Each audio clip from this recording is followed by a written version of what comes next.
Hello beautiful soul! Welcome back to my channel. This is Mei Chang Ame from Japan, kabayan. Sagittarius, nag-away pa. This reading is for you. Tao na nakakonect kay Sagittarius. Tingnan natin. Hindi ko na-explain na kasi palagi naman natin itong ginagawa. Tao na nakakonect kay Sagittarius. Anong nararamdaman mo kay Sagittarius? Ano ang kanyang intention? Action? Ano nararamdaman mo sa kanya, Sagittarius? The blind spot ng connection ito. Ang iyong energy this November 2024, advice ng universe, at overall energy para sa iyo. At syempre, paalala lang po, no, hindi po ako Diyos, ha? Wala akong sinasabi na Diyos ako. At saka, pakilawakan niyo po yung mga hindi nakakaintindi. Mag-research din kayo sa Google para mas maintindihan niyo maigi yung mga sinasabi ko. Ulitin ko, papaalala ko lang, reminder ko lang, yung mga hindi nakakaintindi ng abandonment. Abandonment, it means, doesn't mean na iwanan niyo yung inyong current na situation sa ngayon. Also, abandonment is abandonment the old version of you. The old rules, the old thinking, the old idea, the old na mga anong meron kayo. Kung gusto nyo iwanan nyo yung sarili nyo, iwanan nyo na rin. It's up to you. I'm only the guidance. Gagawin nyo o hindi, wala akong pakialam. Kayo ang magmamaneho ng sarili nyong wills, ha? Ng sarili nyong buhay. Okay? Tayo ang magkocontrol ng ating life. Wala sa card, wala sa ibang tao, nasa sa atin ang desisyon. Okay? Kaya kung hindi nyo gusto yung reading ko, okay lang. Then, no, sanakit ako dito. Okay lang po. Kasi wala naman tayo ditong pilitan. Yung nadadamay tuloy sa inyo yung mga Sagittarius, walang yung mga negative na nagiging devil card dyan, ha? Okay? Tingnan natin. Tao na nakakonect kay Sagittarius. Labakan din kasi ang isipan nyo. Ang ano ko nga sa inyo, mga Sagittarius, you're very smart, pero hindi pala lahat, ano? Bagay, hindi naman tayo pare-pareho. Medyo talinihan nyo pa ng konti. Okay? Mas lawakan nyo pa yung sarili. Maturity kasi ang kailangan natin sa ngayon, ha? Hindi natin kailangan mag-away-away dito. Spread lang, okay? Tingnan natin, tao na nakakonect kay Sagittarius. Marami kasing negative, no? Huwag kayong masyadong negative sa mga nagre-reading kasi we are only lang kasi kami sinasabi lang namin kung ano yung nakikita namin sa card. Kung hindi para sa inyo, hindi ito para sa inyo. Leave it, exit. Ganun lang, ha? Huwag aanga-anga, no? Hindi na uso yun. Okay. Tao na ako kay Sagittarius. Anong nararamdaman mo kay Sagittarius? Maaring ito is sa karelasyon mo, sa nanay mo, sa tatay mo, sa kapatid mo, sa kasama sa trabaho, sa kaibigan mo, sa anak mo. Reserate mo yung sarili mo, ha? Tao na ako kay Sagittarius. Anong nararamdaman mo kay Sagittarius? Please show me.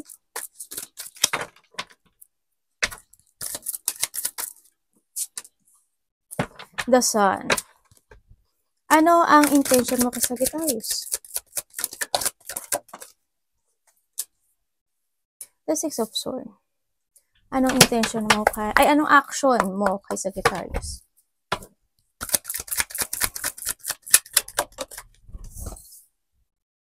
The Ace of Wands. And Sagittarius, anong nararamdaman mo sa tao na ito? Explain muna natin yan in the Page of Pentacles. And the Nine of Swords. Okay. Bakit the Sun ang iyong nararamdaman kay Sagittarius? Tao na nakakonect kay Sagittarius. Bakit the Sun ang nararamdaman mo kay Sagittarius? Sorry. Thank you. Okay. Nararamdaman niya sa'yo, you're always a person na masiyahin, masigla, no? Handin yung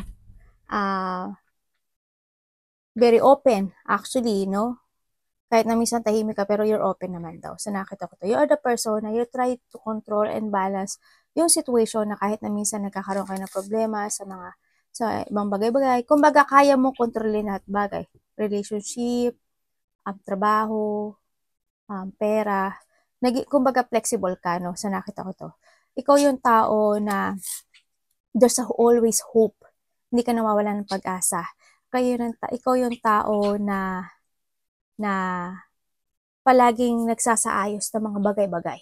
Kumbaga, ikaw yung tao na mahilig kang, kasi you want harmony daw eh. Ikaw yung tao na you want harmony, always finding balance. Ikaw yung tao na always na, kahit na minsan ups and down yung life, pero you always, there's a hope always, ano? Hindi ka nawawala ng ganun. And always enlightenment. Ikaw yung tao na palaging, yun nga, masiyahin, ganyan. Always there's a hope, there's an abundance, always na enlightenment, always a positive thinking also. Yan. Kumbaga, always palagi daw sa'yo may transformation, kumbaga, no? Sa nakita ko dito. Nagkakaroon ng kaayusan palagi. Ikaw daw yung tao na gano'n. And, tingnan natin pa kung ano mga pwede ko makita dito.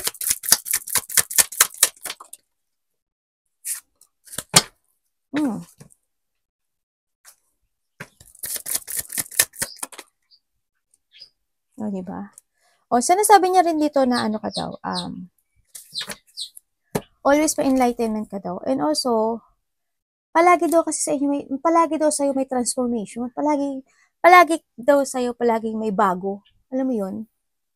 Palagi kang nagkakaroon ng transformation and always na kumbaga marami kang wishful thinking or marami kang iniisip din sa gabi na yung wish mo, may marami kang wish come true. Marami kang hinihiling sa taas, kumbaga. Yan, masayahin ka naman daw. Masayahin, and always there's a clarity, there's a hope, there's a faith, and you always, ini-evaluate mo daw yung mga, talaga yung mga bagay-bagay. Yung flexibility, you always evaluate a situation, you all have, palagi kang you have a decision, more on positive thinking, more on masiyahin, ganyan. Ang nakita ko sa iyo, no? Tingnan natin yung card mo. Also, the sun is, patayin mo naman, di ba? The Leo. It's also fire sign kasi ito. Fire sign. Ikaw din to kasi fire sign ka. Also, we have the Capricorn, Scorpio, the Aquarius, and the fire sign again. Scorpio again. Tingnan natin, bakit ang intention mo is the Six of Swords?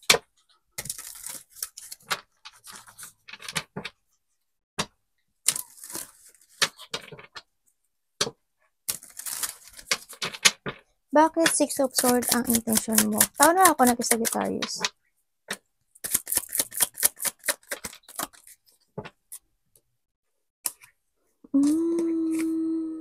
Okay.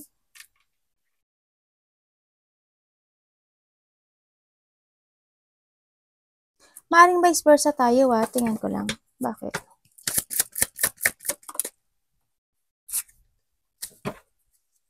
Tama nga yung sabi, nakita ko.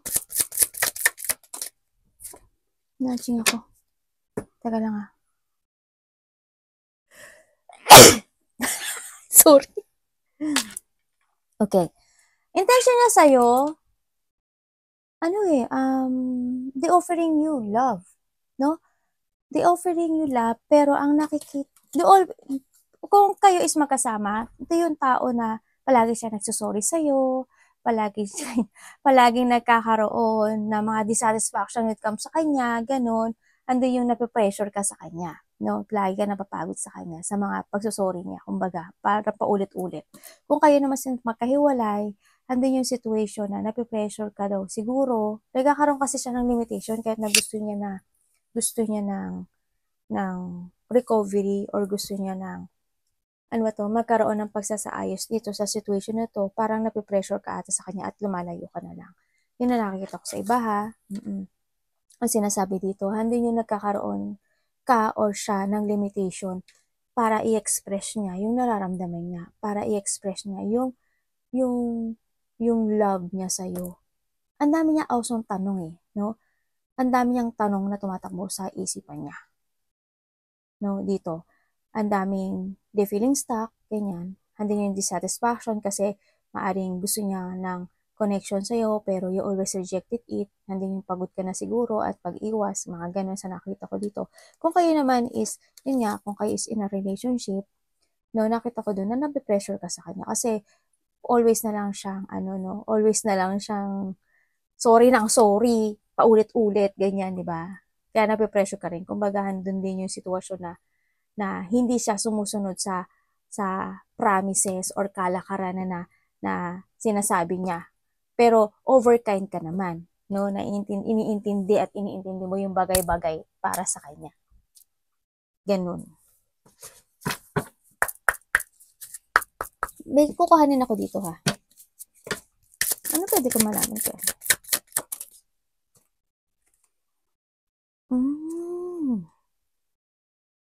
Alam mo, dito, yung Sagittarius, sabi nitong tao mo, kailangan ka daw niya. Kailangan kita, ayon at kailanman. Napaka very emotional niya, sobra, no? Kailangan kita, I'm sad, sabi niya ganun. Andin yung, medyo may pagka-drama, no? Andin yung situation na nahatak pa rin siya. Kung kayo sa kayo wala, nahatak pa rin siya nung nakaraan.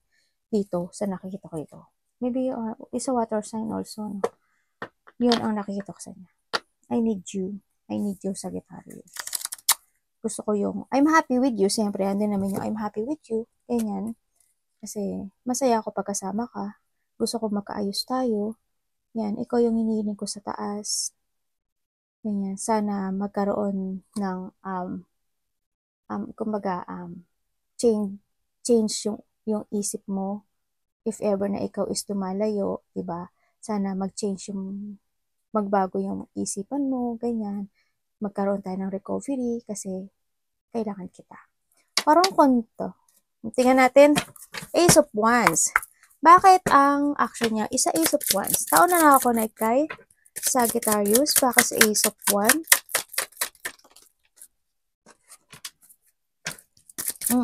Very good. Tapos na to.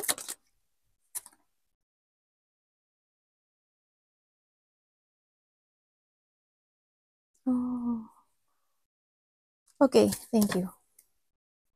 And the Nine of Swords. Sabi niya dito, ang action niya sa'yo is, kung kayo is makahiwalay, they want a one more chance dito, no?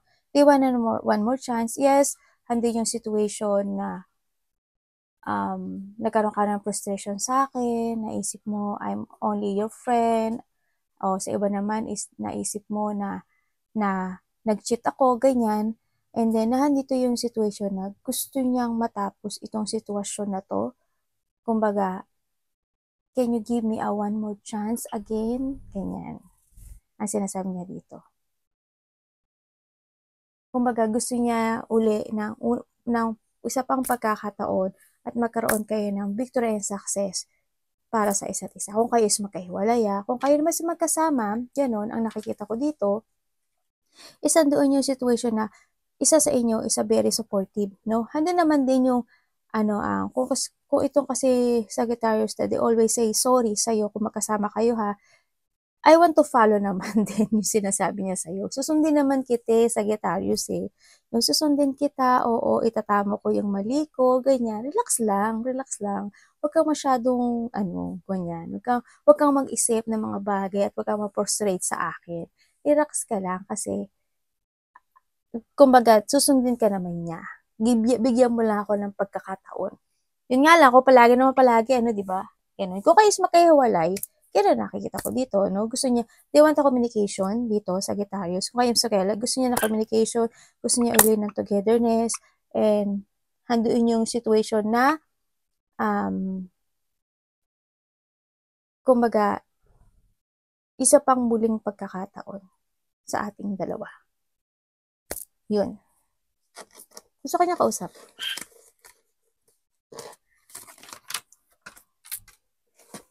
Tingnan natin, Page of Pentacles. Sagittarius, bakit Page of Pentacles ang nararamdaman mo sa tao na to?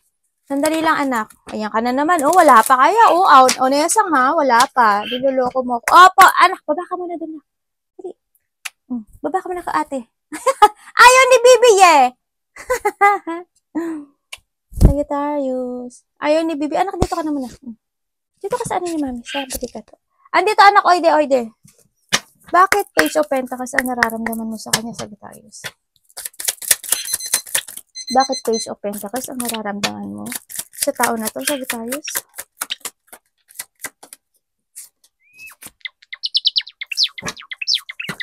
Bakit? Ano bang sitwasyon?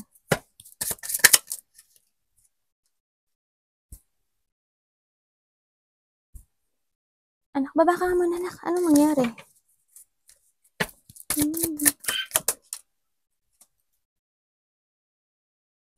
Pareho, Page of Pentacles.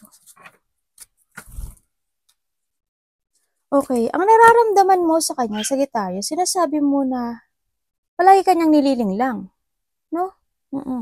Nararamdaman mo sa kanya na you feel hindi ka mahalaga sa kanya, nililing lang mo siya. Oo, hindi siya sa mabait, pero may pangliling lang, no? Sa nakita ko, palagi siyang, always, parang nagsisinungaling, ganyan. Ang nararamdaman mo sa kanya, parang, this person is a little bit of immature, or parang childish, or kumbaga, mas mature ka sa kanya, Sagittarius, sa nakita ko, mas mature ka sa kanya. Kasi, kumbaga, yun ang thinking mo sa kanya, no? Na parang may pagka-immature siya, andun yung palagi na lang na, syempre, two of cups, palagi na lang na ganun, pagkakasundo, tapos, ganun na naman, no? Yung parang, handun na yung situation na, lagi siya, ang thinking mo kasi sa kanya, Sagittarius, parang palagi siya nagsisinungaling sa'yo. Alam mo yun? Palagi siya nagsisinungaling. Andun yung sitwasyon na parang, hindi ko alam kung palaging nagdidikta siya, no? Ganyan, didikta, hindi ko alam kung may mga pananakot sa iba, or something na nabastos ka sa isang situation sa parte ng buhay nyo, yung dalawa, no? Sa nakikita ko dito. O kaya naman sa ibang sa inyo is sinasabi na minsan nagsasalita kasi iyan, sabi mo. Minsan kasi nagsasalita siya na wala sa katwiran. Wala dun sa situation. Siguro ganun, no? Nakita ko. Palagi niya ako nililing lang, lagi siya mangangako, tapos hindi naman. Napaka-immature niya, ganyan. Kumbaga, hindi yung sitwasyon na palagi siyang may sagot, pero wala naman sa katwiran. Ganyan. Yun ang nakita. Kaya minsan lang din yung lungkot mo para sa kanya, na parang hindi kanya binavalue, hindi niya binavalue yung mga pangako niya, o yung mga sinasabi niya, mga ganun, no? Ganun nakita ko sa'yo. Pero nakita ko dito, someone spying. They always thinking of you. Hindi naman din yung someone, gusto ka pa rin naman niya makausap, no? Kung sino man yung tao ni Sagittarius, gusto ka pa rin naman niya makausap. Kaso nga lang, kasi kung titignan ko to, gusto ka pa rin niya kausap. Andun pa rin yung thinking na getting together, no? Andun pa rin yung thinking na gusto ko yung banding mo, ganyan. Kung kayo sa kahiwalay, gusto pa rin naman niya ng yun, no? Andun pa rin yung always naman din na nakatingin sa sayo. Kung kayo naman is magkasama, ganun nga, 'di ba? Magkasama tayo, pero palagi ka naman nangangako na palagi ka naman napapako, ganyan, 'di ba? Palagi mo ko nililing lang, ganyan, sinasabi niya. Yun. Gusto naman niya ng pagkakaisa dito. No, kung tutusin, may soul connection kayo nito. We have the Cancer, we have the air sign. Air sign. Also, we have the King of Swords. The air sign na naman to, oh. Parang kasi ito yung tao na Sagittarius parang nagsalita siya sa hangin. Bigla. Ganon. And we have, earth sign. Also, the air and the earth sign. Air. Puro air to. And meron tayo this your sign. Diba? Energy mo to. Fire sign. Anak, sandali lang kaya. Hindi natin ang mo. Opo, sandali lang. Ano ang blind spot ng connection ito? Alam mo, Sagittarius, gusto niya pa rin ng gusto mo, nakikita ko sa'yo, Sagittarius, tinitignan mo pa rin siya. Andun pa rin yung, kung kayo is pagkasama, andun pa rin naman yung pag-uusap. Andun pa rin yung balancing relationship, no? Andun pa rin yung partnership na nakikita ko sa inyong dalawa. No? May connection kayo. Ano ang blind spot na connection ito? Ano ang blind spot na connection ito? O, di ba, Ace of Swords?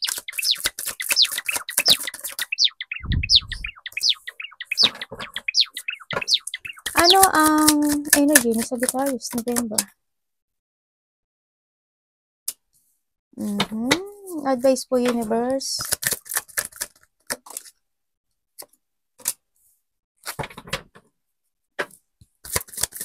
And the overall energy. Temperance. And the moon. Tingnan natin. Bakit ang blind spot is the Two of Swords? Maaaring ikaw to or siya? Bakit? Okay. And the Fool. Ang blind spot ng koneksyong ito, andito yung sitwasyon na isa sa inyo is hindi makapag-desisyon. Maaaring hindi kayo nagkakaroon ng pag-uusap or maaaring may mga sitwasyon na hindi nyo mapag-desisyon ng dalawa, no? So, ang blind spot ng connection nito is someone illusioning, thinking, wishful thinking, and fantasizing, no? May tao dito na nagpa-fantasizing, nagdi-dreaming, na gusto niya ng victory and success when it comes sa inyong dalawa. May tao dito nang gusto uli ng beginning, no? Dito, they want to give effort something para magkaroon kayo ng pag-uusap or magkaroon ng pag-meet to each other. Kumbaga, mag-match kayong dalawa, no? Sa nakita ko dito. Pero, why? Kung ito is kayo is nagkahiwalay, itong tao na to is indecision or may takot na nararamdaman. Kasi natatakot siya na baka hindi na siya ma-accept, no? Sa nakikita ko dito. Pero handun pa rin yung iniisip kanya. Sana magulo yung isip niya actually. Magulo yung iniisip niya. Wini-wishful thinking kanya. Pinapantasizing kanya. Also daydreaming kanya.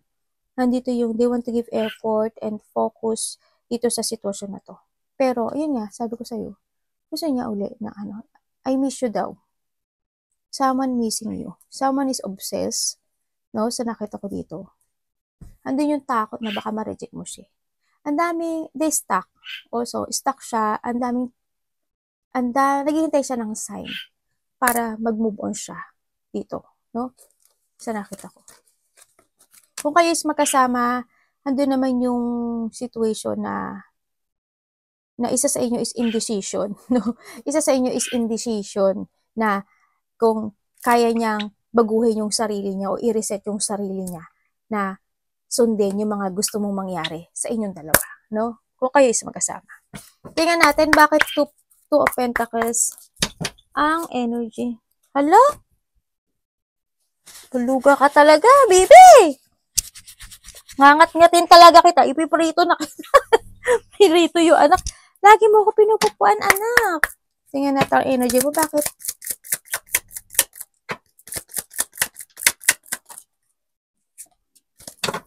Bakit? Para saan? Anong ano ito? Para... Okay. Ang energy mo this November, handito yung medyo magulo isip mo, no? Nagkakaroon ng hindi stable. Kung nasaan ka man ngayon, you are not stable. Naghahanap ka ng mga solution. Either you want to return to something, trabaho, relationship. Nagsisiyasat ka ng mga kasagutan na tumatakbo sa isip mo na katotohanan. Gusto mo kasi ng new beginning sa buhay mo. Kumbaga, resetting to yourself, no? Andito yung sitwasyon na naghihintay ka ng tamang panahon, naghahanap ka ng tamang oras, kung kailan naghahanap ka actually ng tamang landas sa nakikita ko sa'yo. You're still waiting for something. No, kasi ang nakikita ko sa'yo is, andito yung parang hindi ka kumpleto. Alam mo yung nararamdaman mo na parang, there's something missing. Ganyan. There's something missing, parang may mga sitwasyon na disappointment, may mga sitwasyon na hindi ka masaya, nararamdaman mo hindi ka masaya, nakakaramdam ka ng sitwasyon na hinahanap mo yung kakulangan na meron sa'yo. Meron naman ikaw, pero may something kulang. Alam mo yun? May something na gusto mo ma-fulfill. Ganon, ang nakita ko dito. Yung iba sa inyo siguro is you are walk away or mag-iba kayo ng landas. Yung iba ha, hindi kayo lahat kasi iba dito is indecision pa. Kumbaga nagkakaroon pa ng chaos. Kumbaga nandun pa yung situation na imbalance pa yung sitwasyon. Sa iba dito is they try to move forward sa mga plano niya, to more to growth, or kumagahan dito yung, siguro iba dito is aalis, or mag-another path sa iba, or magkakaroon sa iba. Hindi man siya mag-another path, siguro resetting sa sarili niya. Papaalala ko uli ha, ang eengot-engot. Marami pa naman. Naku, pag susunod, babanggatin ko na yung pangalan nyo. Busitin nyo ko. Iko-call out ko kayo, ha? Mag-research din, yung mga ano dyan, yung mga utak ano, ha? Hindi naman kayo lahat Sagittarius. Marami naman Sagittarius ang ano, ang malawak ang utak. Siguro may mga 1%. Ganyan, mga 1%. Ay, hindi. Parang 2% na sila ngayon, no? Yan, nakita ko dito is yung iba dito is magre-resetting ng sarili nila. Mga bagong plano, bagong decision, bagong words on self, ganyan. Resetting sa sarili, ganyan. Kung kayo sa sadness, baka magkaroon kayo ng resetting na ayoko na masad, gagawin ko, mag-focus ako sa sarili ko, ganyan. Iba dito is naghahanap sila ng kaliwanagan, no? Kumbaga, handun yung situation na maaring may iba is umalis. No, may nakita kasi akong action sa iba.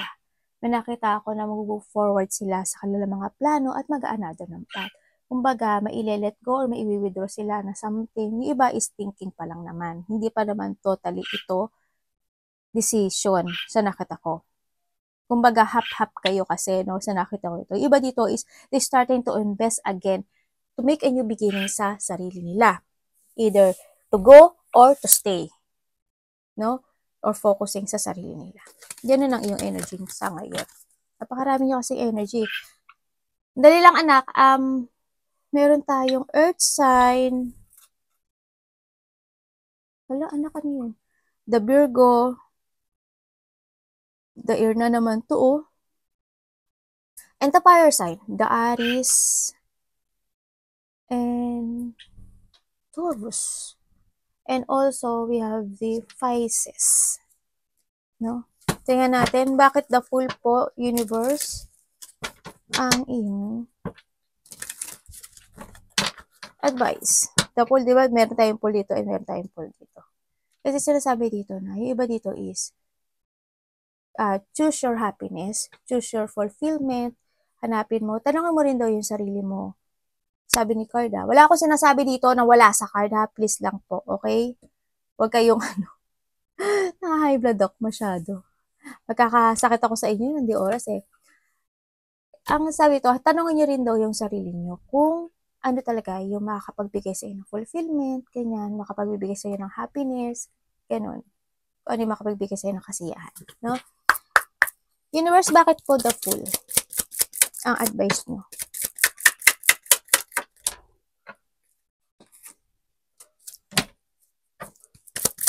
Bakit? Ano po ano ito? Hindi ba? Parang ako. In the Chariot.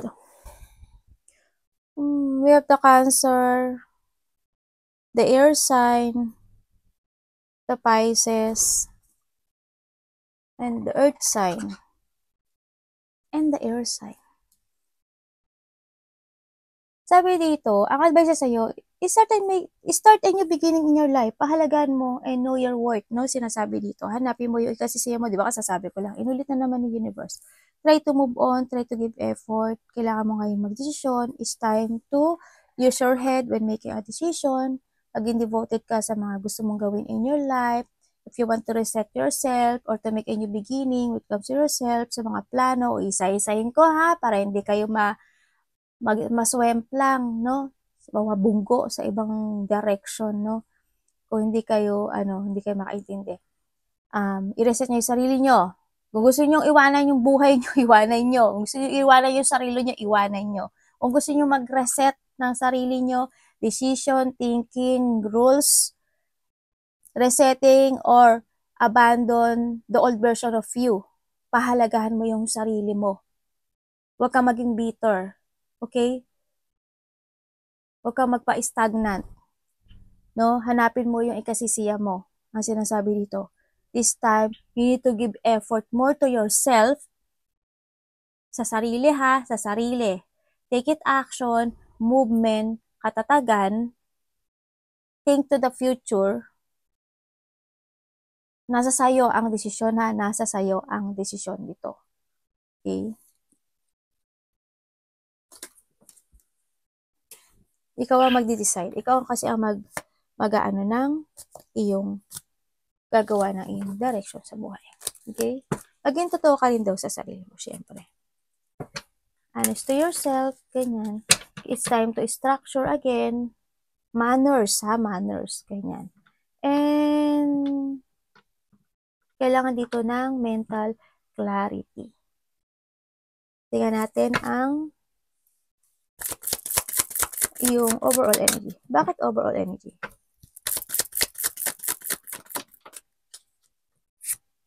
Nako.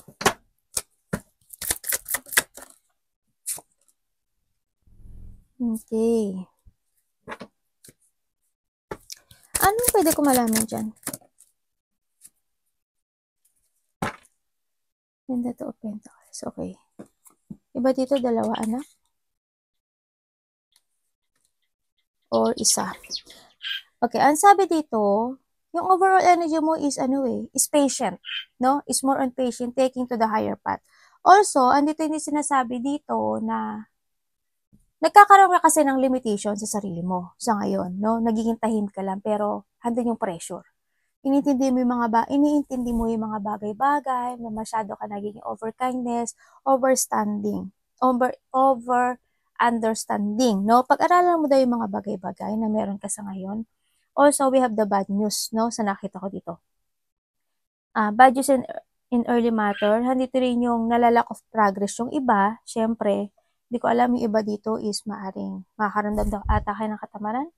And then, nalalack of goal yung iba dito, no? Kumbaga, handito kayo sa sitwasyon nyo na nagtitiis kayo sa isang situation na nagiging tahimik lang kayo, pero hindi kayo maka-move on. Kasi napipressure kayo. Kumbaga, no, na nakikita ko sa inyo dito. Yung iba. Kumbaga, you are jungling with something in your life dito. Kumbaga, pag-aralan mo yung mga bagay-bagay, no?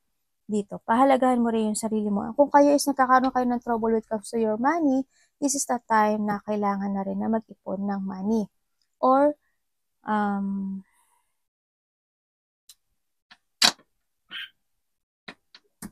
kasi nakikita ko meron tao dito na underachiever. Kumbaga, walang nangyayaring successful in life. Hindi ko alam kung ikaw ito or someone dito. Wala ako nakikitang successful in life. Kasi it's more on pressure. Maaring ito isa trabaho mo, maaring sa karelasyon mo, na nape-pressure ka sa kanya, no?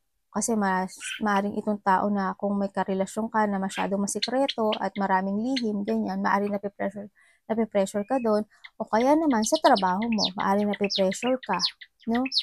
Sa nakita ko dito. Kaya handin yung idea mo na you want to take to the higher path. Sa nakita ko dito. Well, it's up to you naman. Wala rin naman sa akin ito ang desisyon, no? Nasa sa inyo ang desisyon, kayo ang magdadrive ng inyong sariling buhay. Okay? You need to trust to your intuition, Sagittarius, ha? Trust more to your intuition. Pag-aralan mo yung sarili mo, ay pag-aralan mo yung mga bagay-bagay na kinaaharap mo sa ngayon. Open your eye. Okay? Arigatou namaste, guys.